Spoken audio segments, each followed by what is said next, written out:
네, 개장 전 체크리스트 넘어왔습니다. 이제 화요일 장을 앞둔 상황에서 우리 어떻게 대비를 해봐야 될지 두 분과 함께 할게요. 루크투자연구소 임순재 대표, 위즈웨이브 이건희 대표 나오셨습니다. 어서 오세요. 안녕하십니까? 반갑습니다. 자, 체크리스트 열어볼게요. 첫 번째 체크리스트. 매크로적인 이슈가 좋지 않죠. 원달러 환율의 강세가 이어지고 있습니다. 달러 강세, 원화 가치 약세. 지금 현 시점에서 이 이슈에 우리는 어떤 대응을 해봐야 될까요? 먼저 이건희 대표님과 이야기 나눠볼게요. 달러 강세 이어집니다. 지금 이 영향 우리 시장 어떤 흐름 미쳐질까요? 일단 뭐 이유를 알아야 되는데 일단 지금 원화 강세, 원화 약세가 이어지는 거죠. 달러 강세가 이어지고 있는 건데 국제 정세가 굉장히 불안하죠. 지금 러시아 우크라이나 전쟁이 여전히 안 끝나고 있고 지금 후티 반군과 미국의 연합군은 또 여전히 또 분쟁 중이고요. 거기에 또 이스라엘이 또 이제 아주 찬물을 굉장히 제대로 이제 씌웠습니다. 이제 시리아에 있는 이란 영사관을 폭격하면서 이란 주요 인사가 이제 죽었다는 얘기가 나왔는데 네. 이런 부분들 때문에 지금 특히 이제 그쪽이 산유국들이 많이 모여 있는 지역이고 이란도 산유국이기 때문에 이거에 따른 불안감이 이제 유가에 반영되고 있고요. 그래서 유가가 상승하면서 채권 금리도 덩달아 상승을 하고 있고, 그럼 유가가 상승하는데 왜 채권 금리 왜 상승하냐? 유가가 올라가면 미국 물가가 안 내려갈 거라는 그런 이제 우려가 생기는 거죠. 그럼 채권 금리 상승하면서 결국엔 달러화도 강세가 되고 금리 인하 시기도 자꾸 늦춰지는 뭐 이런 얘기가 좀 나오고 있는 상황이고요. 그게 달러 강세가 되니까 다시 또 원화 약세로 이제 돌아서는 게 지금 계속 이어지고 있는 중인데 아직은 이제 이게 양호하지 않은 매크로 환경이 계속 당분간 좀 이어질 것 같습니다. 이게 빨리 해결되기는 어려울 것 같고요. 이제 그나마 조금 그나마 희망적인 거는 이란이 아직은 뭐 말로만 얘기하고 있고 적극적으로 대응하고 있지 않습니다. 왜냐하면 오히려 지금 이란이 잘못 대응하면 이스라엘 네타냐후 총리가 장기 집권을 더 할 수 있기 때문에 오히려 지금 계속 미루고 있는 것 같고요. 이스라엘 내부에서 뭔가 개혁이 일어나면 조금 더 빨리 바뀌지 않겠냐라는 그런 전 개인적인 생각을 하고 있는데 지금 매 주마다 지금 시위가 일어나고 있다고 합니다. 그러니까 네타냐후 총리 빨리 물러나라고. 이런 부분들이 이제 이스라엘 내에서 좀 해결이 되면 뭐 미국도 이제 발을 좀 빼는 분위기이기 때문에 그러면 이제 조금 중동 정세가 안정화된다라고 하면 저는 원달러 환율은 좀 내려가지 않겠나 생각을 하고 있고요. 지금 이제 이런 불안들이 조금 오히려 이런 것들 전혀 지구 반대편에서 일어나고 있는 일인데 지금 우리나라에까지 영향을 미치고 있는 상황이다라고 보시면 되고 다행인 거는 그래도 뭐 여전히 성장 동력을 갖고 있는 반도체가 있다라는 부분 이런 부분들이 여전히 시장을 좀 그래도 받쳐주고 있는 모습이다라고 생각하시면 될 것 같습니다. 그러니까 외국인들의 자금 이탈을 부추길 수 있는 환경인데도 불구하고 외국인들 반도체 사잖아요. 네, 맞습니다. 역시나 반도체일까라는 생각이 드는데 일단은 또 임 대표님께 여쭙겠습니다. 환율의 강세, 지금 이 시점에서 우리 시장 어떻게 봐야 될지도 궁금하고 오히려 환율 강달러 수혜 업종들이 있잖아요. 자동차도 있고 조선도 있고요. 그렇죠. 일단 뭐 환율 자체가 약세가 얼마나 지속될지는 좀 더 봐야 될 것 같고 특히 이제 이번 주에 이제 매크로 관련된 지표들이 이제 계속 좀 나오고 있다라고 본다라고 하면 그거에 따라서 일단 강세 여부가 좀 더 지속이 될지 아니면 조금 더 완화가 될지에 대한 부분이 결정되지 않을까 싶습니다. 일단 뭐 환율이 양세가 된다라고 하게 되면 국내 증시에는 일단 뭐 부정적인 영향이 좀 더 크다라고 보시면 될 것 같은데요. 특히 이제 뭐 최근 들어 이제 외국인들이 꾸준히 매수는 하고 있지만 지금 업종별로 이제 쏠림 현상이 좀 크게 지금 나오고 있는 그런 상황입니다. 가장 큰 게 뭐 반도체 관련된 종목을 제외하면 실질적으로 매수하는 종목은 그렇게 많지 않다라고 보시는 게 더 맞지 않을까 싶고요. 다만 이제 이렇게 환율이 약세가 돼서 이제 원화가 약세를 보인다라고 하게 되면 일단 관련돼서 뭐 자동차나 조선같이 이제 수출 관련된 기업들은 상대적으로 뭐 긍정적으로 작용할 가능성은 있다. 라고 보여집니다. 그만큼 이제 수출을 하게 되면 원화로 이제 뭐 환전을 해야 되는데 이런 환전에 대한 환차익 부분이 일단 영업이익 측면에서 긍정적으로 작용할 가능성은 상당히 있다라고 보여지고요. 그런 부분에서 조금 관심 있게 보실 필요가 있지 않을까 싶습니다. 그럼 자동차 조선으로 봤을 때 종목에 집중을 한다면 어떤 종목 바라보실까요? 일단 뭐 지금 상황에서 뭐 대형주 중심으로 보시는 게 더 맞지 않을까라는 생각이 들고 있고요. 일단 뭐 관련된 부품 회사들이 대형사에 이제 그러니까 완성체에 납품은 하지만 실질적으로 수출은 이제 완성차가 한다라고 보면 현대나 기아를 좀 관심 있게 보셔야 되지 않을까 싶습니다. 현대, 기아 말씀 주셨고요. 조선은 일단은 네, 뭐 중공업, 삼성중공업. 삼성중공업 말씀 주셨습니다. 자, 그러면 이 대표님 현 시점 앞서서 반도체 말씀 주셨잖아요. 네. 그럼 반도체가 어제도 좀 그랬고요. 조금 주춤하는 이때가 또 한 번의 기회라고 보시는 건지 매크로 이슈에 눌릴 때 비중 확대해야 될까요? 아니면 우리도 비중 조절해 가면서 이제는 좀 생겨가면서 대응을 해야 될까요? 일단 뭐 지금 아마 이 매크로 환경이 좋았다면 예. 계속 갔을 겁니다 아마. 예, 그게 근데 아니라면 약간의 브레이크는 그렇죠. 좀 걸릴 수 있다는 지금 거죠. 이제 매크로 환경 안 좋고 지수를 좀 올리기에는 좀 부담스럽고 여러 가지 이제 문제가 있기 때문에 지금 뭐 삼성전자는 열심히 외국인들이 사지만 예. 나머지는 별로 안 사죠. 하이닉스도 이제 요즘 안 사는 것 같고. 안 사더라고요. 예.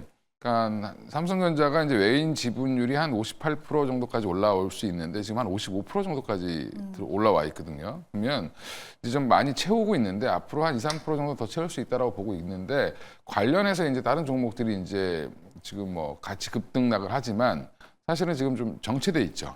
반도체 전반에 정체돼 있고 엉뚱하게 유리기판 쪽으로 지금 다 몰려 있습니다. 예. 예, 그쪽은 이제 당장 뭐가 없으니까 꿈으로 가는 거죠 지금. 예, 그러니까 사실 저희 입장에서 봤을 때는 유리기판이 그렇게 지금 뜨거울 이슈가 아직 아닌데 너무 빨리 뜨거워졌다. 예. 예, 이런 부분들은 좀 있는데 그만큼 이제 자금들이라는 거는 어떻게 보면 돈을 수익을 내기 위해 돌아다니고 있는 중이고 이렇게 매크로 악재가 나와서 만약에 삼성전자가 조정을 받는다든지 뭐 한미반도체가 조정을 받는다든지 관련 이제 주요 종목들 뭐 이오테크닉스도 좋게 보고 있는데 그런 종목들도 조정이 나오면 사실은 그때 다 없는 분들은 사셔야 된다. 아.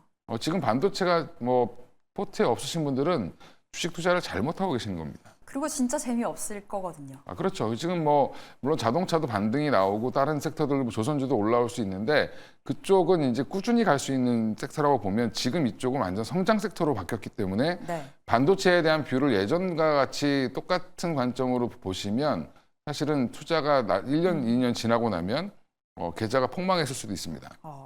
그러니까 반도체는 무조건적인 관심은 필요한데 그 자리 싸움인 것 같아요. 뭐 유리기판 같은 경우에는 최근에 너무 올랐다 보니 추격 매수는 자제해야 된다라는 거고. 그러면 대표님 삼성전자 지금 호텔신라 이부진 사장 블록딜 추진 소식이 어제부터 좀 나와주고 있는 상황인데 이거 어떤 영향 미칠까요?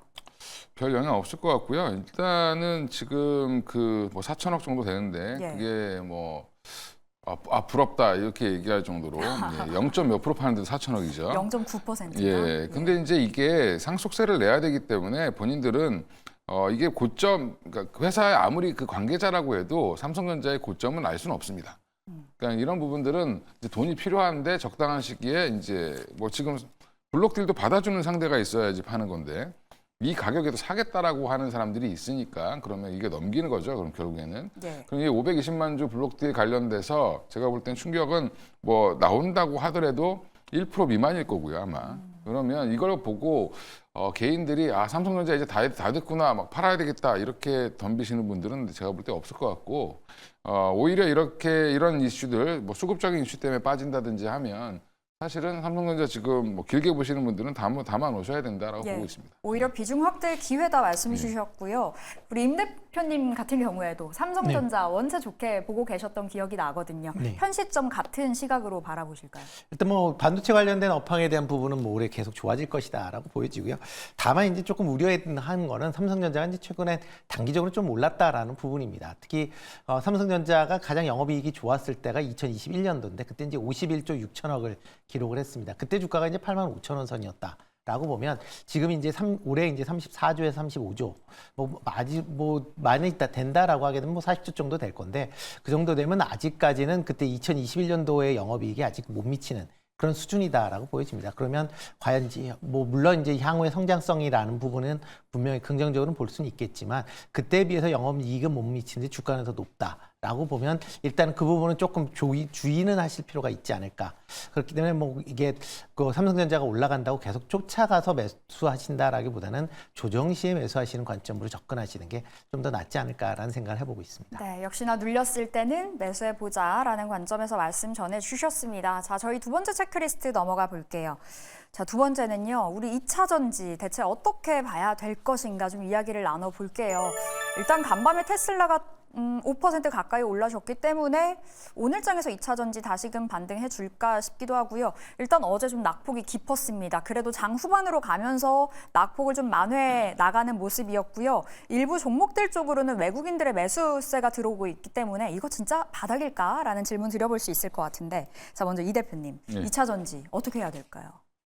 계속 말씀을 드렸던 것 같은데 좀 날더 좀 사시라고. 근데 아직 좀 덥진 않죠. 예, 아침 저녁 쌀쌀합니다. 계속 더워지던데요. 예, 낮에만 덥죠 잠깐. 근데 일단 제가 왜 그 얘기를 했냐면 2분기까지는 지켜봐야 된다. 그리고 3분기 정도 돼야 돌아서는데 전방 산업이 이제 돌아선다는 신호가 좀 나와야 되는데 뭐 포드는 자꾸 안 좋은 뉴스를 계속 내보내고 있고. 미국 기업들이 사실은 조금 잘 못하는 것 같아요. 뭘 못해요? 비용을 좀 줄여서 잘 만드는 거를. 그러니까 제조업 능력이 좀 떨어지지 않나 생각을 하는데. 그러니까 전기차를 만들어서 팔면 너무 실적이 악화되니까 지금 조금 미루는 거죠. 그 생각보다 지금 보면 2분기까지 실적은 되게 확인이 필요하고 어제 이제 LG 에너지솔루션이 실적 발표 이후에 이제 뭐 잠정식 발표였지만 급락했다가 그래도 밑꼬리를 다행히 달았습니다. 근데 누가 샀냐? 개인이 샀습니다. 그러니까요. 개인이 예. 엄청 담더라고요. 근데 포스코 퓨처엔 같은 경우는 반면에 또 외국인 기관이 또 샀거든요.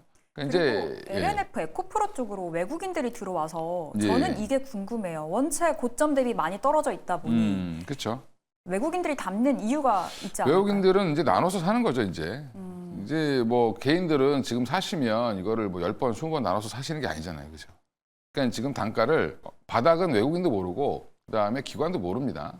그들이 알고 투자를 하는 게 아니라 그 확률에 투자를 하는 거기 때문에 지금은 이제 사서 모아가는 단계, 어떻게 보면 포트에 넣을 수밖에 없는 지수 상단에 있는 종목들이죠. 이제 수총이 높은 종목들이니까 비중을 줄여놨던 것들을 다시 채운 정도라고 보시면 될 것 같고요. 그러면 이게 뭐 단기에 급등할 수 있느냐라고 생각하시지 마시고 저는 조금 더 중장기적으로 좀 들고 가시는 게 좋을 것 같다. 뭐 이제 사시려고 마음이 이제 좀 동요하시는 분들은 조금씩 사고 싶은 거에 한 10분의 1씩 한 10번 나눠서 하신다고 생각하시면 뭐 좋을 것 같다라고 말씀드리겠습니다. 외국인처럼 쪼개서 사는 건 괜찮으나 한 방은 아직은 아니다. 2분기 실적 확인하고 들어가자 말씀 전해주셨고, 임 대표님은 2차 전지 현 시점 우리 저가 매수 노려볼 수 있다고 보시는지 어떻게 보세요? 일단 실적을 좀 더 봐야 된다. 조금 전에 이 대표님도 얘기했듯이 좀 실적을 봐야 된다라고 보여지고요. 일단 뭐 1분기 실적은 부진할 걸로 뭐 전부 다 예상을 했습니다. 뭐 LG엔솔 같은 경우도 지금 뭐 AMPC, 그러니까 미국의 이제 보조금을 제외하면 실질적으로 영업이익 적자를 기록을 할 가능성 상당히 했다라고 보여지고요. 그 외에 이제 주요 기업들의 이제 매출, 그다음에 영업이익 전부 다 1분기에 감소할 걸로 그렇게 예상을 하고 있습니다. 뭐 포스코 퓨처엠은 증가할 걸로 예상을 하고 있는데 이거는 양극재 부분이 아니라 기존에 했었던 사업 부분이 지금 뭐 실적이 좋기 때문에 나오는 그런 이제 어떻게 보면 2차 전지와 전혀 무관한 좀 착시용 현상이다라고 보시는 게 좀 더 맞을 걸로 보여지고요. 아마 현재 전방 산업이 계속 부진한 상황이기 때문에 지금 상황에서는 아마 상반기 내에 실적은 계속 좀 부진할 걸로 예상이 되고 있습니다. 그럼 과연 하반기에 좋아질 것이냐라고 보면 하반기는 그때 가봐야 정확히 알 수 있을 것이다라고 생각을 하고 있습니다. 그러니까 지금 상황에서 뭐 그러니까 전기차에 여러 이제 뭐 불편한 점들이 계속 부각이 되고 특히 이제 가격이나 충전 부분이 지금 계속 발목을 잡고 있는 상황이다라고 보면 전기차의 이제 수요가 갑자기 획기적으로 증가할 것 같지는 않고요.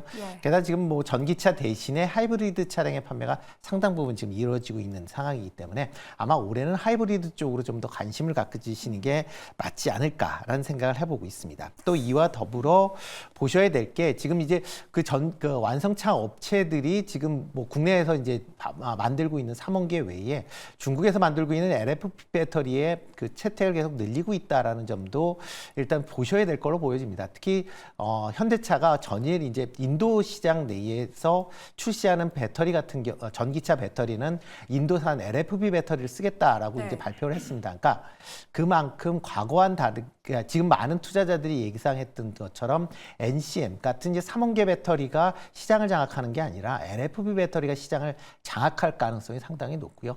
국내 업체들은 LFP 배터리에 대해서 지금 전혀 매출이 없는 상황이고 중국 업체와의 일단은 뭐 현재 기술력이나 가격 경쟁력에서 좀 차이를 보일 가능성은 있기 때문에 그런 측면에서 보면 일단은 매출이 향후에 어떻게 나오는지를 확인하신 이후에 투자를 하시는 게 낫다라고 좀 생각을 하고 있습니다. 아직은 좀 시기상조다라는 관점에서 말씀 주셨는데 그럼 자율주행 관련주들은 어떻게 바라보세요? 어제 이제 로보택시 공개된다 그 소식 속에 자율주행 관련주들이 급등했잖아요. 네, 그렇죠. 연속적인 시세가 나올지 아니면 단기적인 관점에서 대응을 해야 될지 어떻게 일단 보세요? 단기 테마로 보시는 게 더 맞지 않을까 단기 싶습니다. 테마. 예.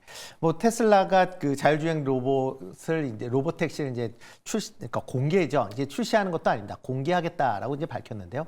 지금 테슬라가 로보택시를 공개하겠다고 한 게 이번이 세 번째입니다. 그러니까 지금 가만히 보면 테슬라가 주가가 많이 빠졌을 때는 회사 측에서 일단 로보택시에 대한 그런 이제 얘기를 하면서 주가를 부양했었던 측면이 있고요. 그렇지만 주가가 올라가면 로보택시에 대한 부분을 또 유야무야 넘어갔었던 측면이 있습니다. 물론 이제 이번에 같은 경우는 뭐 세 번째이기 때문에 이번에는 공개할 걸로 예상이 되고 있지만 공개한다라고 해서 이게 바로 양산화를 해서 돌아다니게 할 수도 있다라고 말하기는 좀 이르지 않을까라는 생각을 해보고 있고요.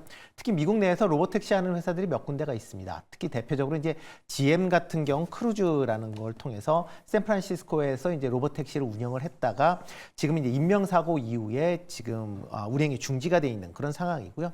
구글 웨이모 같은 경우도 지금 미국 내에서 그 로보택시를 운행 중에 있는데 지금 자율주행 관련된 여러 좀 이제 사고들이 계속 좀 나타나고 있기 때문에 지금 운영에 대한 부분이 여전히 좀 퀘스천이다라고 보시면 될 것 같고요. 아마 테슬라가 나온다라고 해도 이런 이제 자율주행 택시가 되면 어떻게 될지 과연 시장에 안착을 할 수 있을지는 좀 더 지켜보셔야 될 걸로 보여지고요. 만약 자율주행 관련된 이제 기술을 본다라고 하게 되면 지금 4단계, 5단계에 대한 생각들을 많이 하고 있습니다. 그렇지만 지금 그쪽으로는 상당 부분 운영이 되려면 오래 걸리지 않을까라는 생각이 들고요. 지금 당장은 아마 3단계 쪽에 기술을 갖고 있는 기업 중심으로 관심을 가지셔야 되지 않을까라는 생각을 해보고 있습니다. 알겠습니다. 자율주행 관련해서는 시세가 나왔으나 단기적인 관점에서 봐야 된다. 이슈 속에 움직이는 종목들로 좀 보셔야 될 것 같고요. 이 대표님께 질문 드려볼게요. 네. 엔캠이요.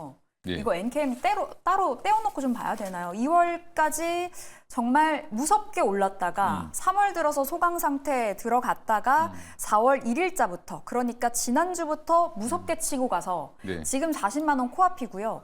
네. 이달 들어서만 그러니까 2주도 채 안 됐는데 50%가 넘게 급등했거든요. 이거 2차 전지잖아요. 전해액을 생산하는 업체. 전해액도 하고 리튬도 하고 다 한다고 하죠. 근데 일단 전해액은 원래 하고 있고 리튬은 또 국내에서 또 이제 새로 진행을 한다라고 하고 있는데 국산화 쪽으로 관심은 많은데 이거는 이제 약간 그 유튜브에서 잘 나가는 투자 인플루언서들의 영향이다라고 보는 게 맞고요. 그래서 지금 이게 저는 에코프로가 150만 원 갔을 때랑 비슷한 현상이라고 생각하고 있습니다. 그래서 약간의 버블이라고 좀 보시는 버블이 아니라 거예요? 저는 한 10만 원까지도 내려올 수 있다고 생각하고 있기 때문에 이 주가 조심하셔야 되고 아예 그냥 보지 마셔라. 이거 보고 있으면 자꾸 이제 사고 싶어지죠. 근데 지금 특별한 수급도 없고 지금 보시면 대부분 외국인 기관들은 팔고 있습니다. 얼른 도망 나가고 있는 중이고 지금 개인들만 계속 거래량 늘리면서 단타하시는 분들도 들어오시는 것 같고 계속 매매를 하는데 네, 그냥 잘못하면 3분의 1토막 금방 날 수 있습니다. 조심하셔야 된다라고 말씀드리겠습니다. 엔캠은 조심해야 된다. 지금 보유자들 어느 정도 챙기면서 바라보도록 하겠습니다. 자, 그럼 자율주행 관련해서는 어떤 시각이실까요? 단기 접근일까요? 자율주행은 지금 이제 여러 가지 장벽에 부딪혔는데 FSD가 이제 그 테슬라가 빨리 뭔가 될 것 같다라고 얘기했지만 계속 늦어지고 있죠. 근데 이제 FSD를 무시하면 안 되는 거는 또 맞습니다. 근데 언젠간 될 텐데 지금 AI와 같이 엮이면서 더 빨라질 거라고 생각은 하고 있습니다. 그래서 이번에 공개가 진짜로 그걸 적용해서 잘 된다라고 하면 시장을 확 키울 수는 있겠는데 근데 문제는 우리나라에 관련주가 없다라는 게 문제입니다. 미국의 FSD 테슬라가 한다고 해서 우리나라 자율주행 관련된 회사들은 그거와 전혀 상관없는 센서, 카메라 이런 거를 하고 있는 예. 회사들인데 그러면 테슬라에다 납품하는 회사도 생각보다 없고 그럼 이걸 만약에 로보택시가 상용화돼서 이제 공개가 돼서 아주 좋다라고 한들 우리나라 그러면 자율주행 전체에 대한 관심은 높아지겠지만 수혜를 받을 수 있는 종목은 없다. 그게 문제죠. 예, 그래서 오히려 지금은 아까 이제 임수재 대표님 말씀하신 것처럼 현실적으로 가솔린 차가 됐든 하이브리드가 됐든 전기차가 됐든 지금 현재 뭐 2단계, 3단계의 부품 납품한 업체들을 네. 실적으로 보셔야 된다. 아, 실적 중심으로. 예, 지금은 이제 뭐 테마성으로 약간 움직이는 건데 이럴 때 만약에 테마성으로 올라갔다, 테슬라 때문에 올라갔다, 얼른 팔아야 되죠. 열리게 될 산업은 맞지만 우리 그렇죠. 시장 안에 좀 예. 접목시킬 만한 종목은 보이지 않는다. 테슬라 FSD를 지금 따라할 수 있는 회사가 아무도 없습니다. 예. 어렵습니다. 그렇다면 네. 오늘 이제 개장 앞두고 이제 내일 쉬잖아요. 우리 네. 어떤 전략 취해 볼까요? 일단 쉬는 동안은 이제 좀 매크로 지표의 조금 지표를 확인해 보실 필요가 있습니다. 아까 말씀드린 것처럼 좀 많이 불안한데 오히려 지금은 이스라엘 뉴스를 좀 봐야 되는 그런 상황이 되지 않을까 생각을 하고 있고요. 네타냐후가 또 지금 또 열심히 또 더 공격을 해야 된다. 뭐 이렇게 지금 또 얘기를 하고 있는데 그 양반 지금 너무 본인의 정권을 유지하기 위해서 네. 네, 너무 난리를 치고 있는 것 같은데 조금 너무 세계를 위해서 조금 자제를 해야 되지 않겠나 생각하고 있고요. 그래서 매크로 지표 중에 뭘 보셔야 되냐면 미국의 뭐 환율이라 그 금리, 채권 금리, 그다음에 지금 유가 이 네. 두 개가 가장 키 포인트입니다. 이 두 개가 튀면 하방하락을 주가는 키우죠. 올라갈 수 없다. 예. 네, 이렇게 생각하시고 이게 내려가기를 이제 기도해야죠. 뭐 지금 우리가 뭐 할 수 있는 건 없으니까. 예. 예. 매크로 이슈 좀 체크해 보면서 대응하자 말씀 주셨고요. 임 대표님은 오늘 투자 전략 어떻게 취하고 계세요? 일단 뭐 미국 시장 같은 경우도 뭐 전일 뭐 일단 뭐 보합권에서 이제 멈췄는데요. 가장 큰 이유가 내일이죠. 지금 뭐 CPI 발표가 이제 미국에서 3월 CPI 발표가 있을 예정입니다. 일단 이 CPI가 어떻게 나오느냐에 따라서 이제 주가의 방향성이 결정이 될 가능성도 있고요. 그 이와 더불어 이제 국내 같은 경우 내일 총선이 있습니다. 총선에서 어느 당이 이제 다수당이 될지 아니면 지금 시장 예상했던 대로 뭐 과연 그 야당이 절반 이상의 과반수를 획득할 수 있는지 여부가 아마 시장의 관심 사항이 될 것 같고요. 이에 따라서 정책 변화들이 있을 걸로 예상이 되고 있습니다. 그렇기 때문에 지금 뭐 오늘 같은 경우 이렇게 뭐 관망하에서 그다음에 이제 이 연휴가 어제 내일 총선 이후에 어떻게 이제 주가 움직임에 따라서 움직일 거에 대한 부분을 좀 보셔서 투자를 하시는 게 맞지 않을까라는 생각을 해보고 그런 있습니다. 측면에서 오늘 좀 쉬어가도 괜찮다라고 정리를 해보도록 하겠습니다. 자, 오늘장 체크리스트 여기서 인사드려보도록 하겠습니다. 루크투자연구소 임순재 대표, 위즈웨이브 이권희 대표 함께했습니다. 말씀 고맙습니다.